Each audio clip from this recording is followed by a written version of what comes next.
Right, so great win for Bangladesh there. So anyway, we'll talk about Bangladesh's performance, but let's be a bit selfish before that. Let's talk about how this helps India, okay? 99% seems like Bangladesh and India now will play the quarterfinals. That may come as a relief for India. I know they're playing well, but England beat them twice just very recently here. Bangladesh, they've got a much better record. No, I don't think so. I think if they had played England in a World Cup, I think it would have been even easier. Easier than Bangladesh? Of course. Okay. Well, look at England's form. England has just won one game. Out of 5 games that they play, they've just won one game. So they're a nothing side. You know, I mean, they might actually have a lot of people saying this, that, and the other, as it happens in the World Cup football. Every time, you know, there's a World Cup football for a year earlier on, everybody's talking about how England will do this and England. At the end of the day, you know, just an overrated team, cricket-wise and football-wise. Just an overrated team. Okay, let me put you on a spot. Talk about English teams. Is Arsenal a good team or not? Arsenal is a good team. It can get better. It can get better. Okay, now just coming back to the game, Bangladesh versus England. Firstly, let's talk about their batting performance. Mohammedullah really played well today, and apart from the wicket-keeper, always, you know, he seems to be a big match player. 5 feet nothing, but a big match player. Absolutely. 5 feet nothing doesn't mean much, I tell you what. You know, I mean, it actually, you know, big things come in small packages. Right. Believe you me. Correct. Believe you me, and believe you me. What I want to say is that he's also been the guy, as you said, man for the occasion. Even against India in 2007, it was he who, that was of course at the start of his international career, at the very early stages of his international career. He played a terrific innings when he took India out of the game by helping Bangladesh beat India in the West Indies in 2007. And he's made tremendous progress since then. He might be little, but he's got a great feel for the occasion. And, you know, whenever the team needs runs from him or needs him to bat in a particular way, he does it. If the team needs in a test match for him to just, you know, stick around, he'll do that.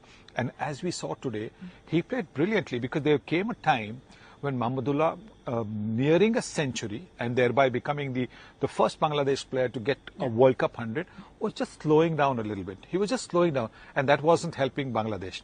But it was at that stage that Mushfiqur took the attack to the opposition, and he was the one who made sure that the runs would be coming, that it wasn't going to be, you know, pretty sparse overs for Bangladesh. And I think, therefore, his big match temperament is fantastic.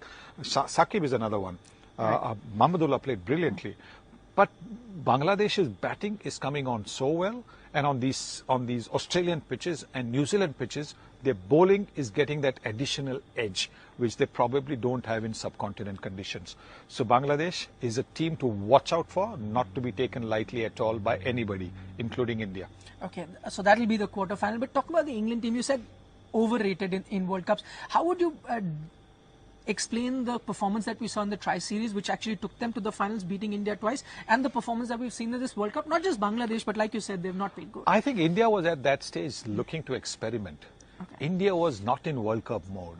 You've got to understand that there are times, you know, when the players are not 100%, I mean, they're playing 100% on the field, but the focus is somewhere else, and the focus was always the World Cup. The Tri-Series was a series which was being used to experiment with combinations. So Ambati Raidu got to bat a little bit ahead. He's not even in the 11 now. Right. There were guys who got a little more bowling. Stuart Binney, for example, guys who are not there, but they were just trying to see the combination.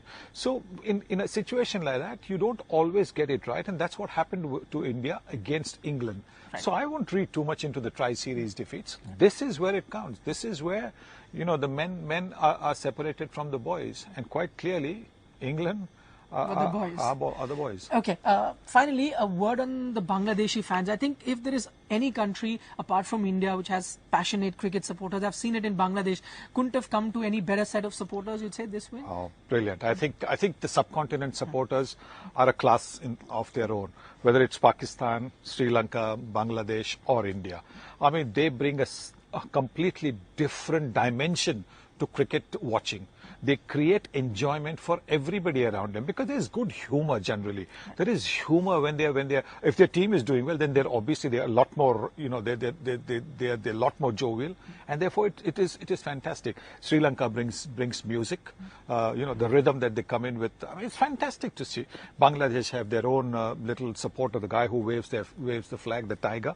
So You know, I'm so happy for them. I really am happy because all these years, Bangladesh, you know, they've supported their team, and their team has actually just disappointed them. Now they've got to the knockout stages of the World Cup for the first time. And I'm so happy for Bangladesh cricket and for Bangladesh supporters.